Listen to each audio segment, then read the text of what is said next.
जैसे दिन भर में कई बार अपना नाम लेते हैं, बताते हैं कि मेरा नाम ये है, मेरे पिता का नाम ये है, लेकिन अपना असली रूप क्या है मैं आपको अभी बताता हूँ। सब बहुत ध्यान से देखना है इस चित्र। ध्यान से देखिए इस चित्र को। इसमें लिखा हुआ है आप आत्मा हैं। अब आप आत्मा कैसे हैं? जैसे कि मुझे चोट लग जाती है तो हम क्या कहते हैं, मेरे हाथ में दर्द हो रहा है। कभी हम कहते हैं कि मुझ हाथ में दर्द हो रहा है? जैसे कि मैं चल रहा हूँ तो चलते चलते कहते हैं ना कि मेरे पैरों में दर्द हो रहा है। कभी कहा हमने कि मुझ पैरों में दर्द हो रहा है, अर्थात हम शरीर नहीं है, शरीर से अलग कुछ है जो शरीर को चला रहा है। यहाँ उदाहरण के लिए दिया गया है गाड़ी, मोटर गाड़ी। इसमें क्या होता है, ड्राइवर बैठता है तभी मोटर गाड़ी चलती है, अगर ड्राइवर ना बैठे तो मोटर गाड़ी नहीं चलती है। उसी प्रकार से शरीर में भी जब कोई शरीर छोड़ देता है तो कहते हैं ना ये चला गया, लेकिन शरीर तो वहीं पड़ा रहता है। इसका अर्थ है कि शरीर में कुछ थी सत्ता जो उसे चला रही थी, वो थी आत्मा। आत्मा जो है वो ज्योति स्वरूप होती है। जैसे दीदी ने शुरू में बताया था कि माताएं तिलक लगाती, माताएं बिंदी लगाती हैं, यहाँ पे भाई लोग यहाँ पे तिलक लगाते हैं, यहीं पे आत्मा रहती है। इस स्थान को कहते हैं भ्रिकुटी। ये बहुत पवित्र स्थान होती है।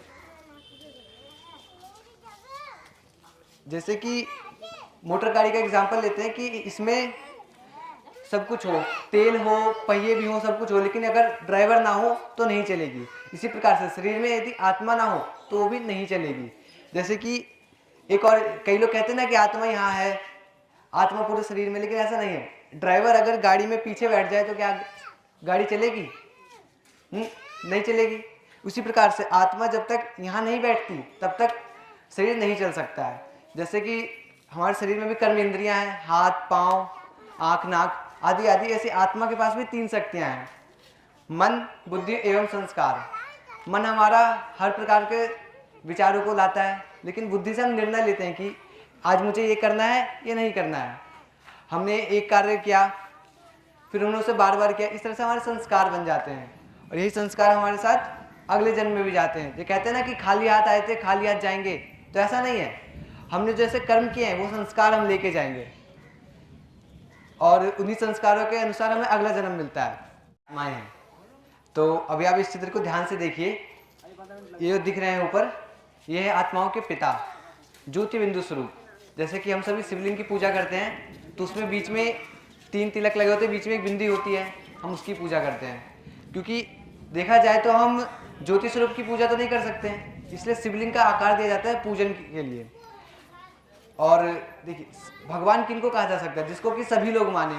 जैसे मैं ले लूँ गणेश जी को, तो हम तो भगवान मान लेंगे, लेकिन मुसलमान भाई हो गए वो नहीं मानेंगे। लेकिन देखें तो शिव का जो स्वरूप है मक्का मदीना में, यहाँ पे पत्थर की पूजा कर रहे हैं, वो भी शिवलिंग के आकार का ही है, वो भी शिव जी की पूजा कर रहे हैं। पशुपतिनाथ, सोमनाथ, केदारनाथ, बद्रीनाथ, हर जगह पे शिवलिंग की पूजा हो रही है। और देखे जाए तो गुरु नानक साहब ने कहा था एक ओंकार, वो एक निराकार है। सत्य नाम चित्त, मतलब कि वो उनका सत्य नाम है। और देखा जाए तो जो बुद्ध जी थे वो हमेशा ध्यान में बैठे रहते थे भगवान के।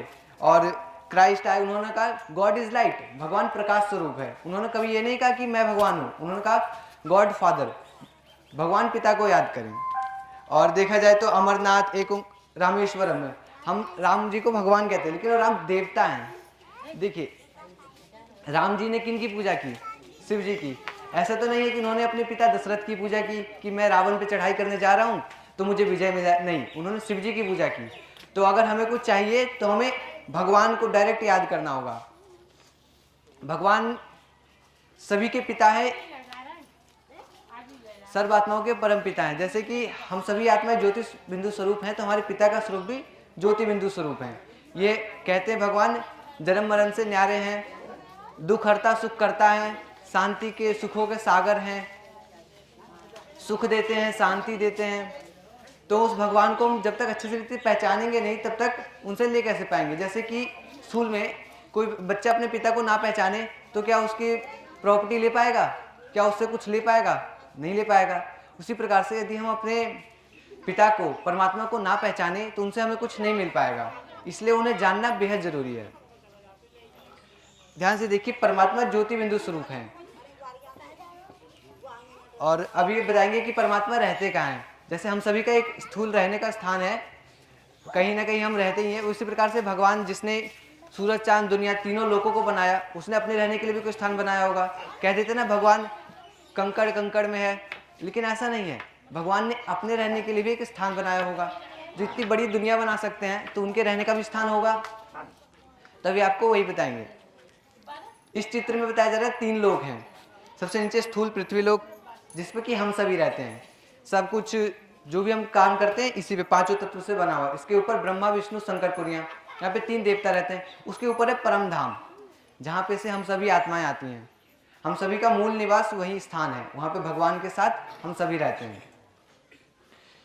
इस सृष्टि पे हम सभी आते हैं पाठ बजाने के लिए। सुख दुख जो भी भोगते हैं हम इसी स्थान पे, अभी हम यहीं पे हैं।